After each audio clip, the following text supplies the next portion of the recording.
How to hide your status from specific contacts on WhatsApp. Hello guys, in today's video I'm gonna show you how to hide your status from specific contacts on WhatsApp. First thing, go to WhatsApp and here you will find these 3 points in the top. Click on it and then just click settings, and here you will find account. Click on it and then click privacy, and here you will find status. Click on it and then just click this one, my contacts, accept, and select them. And that's it for today's video.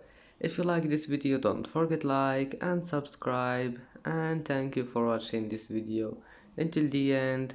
And now see you in the next video.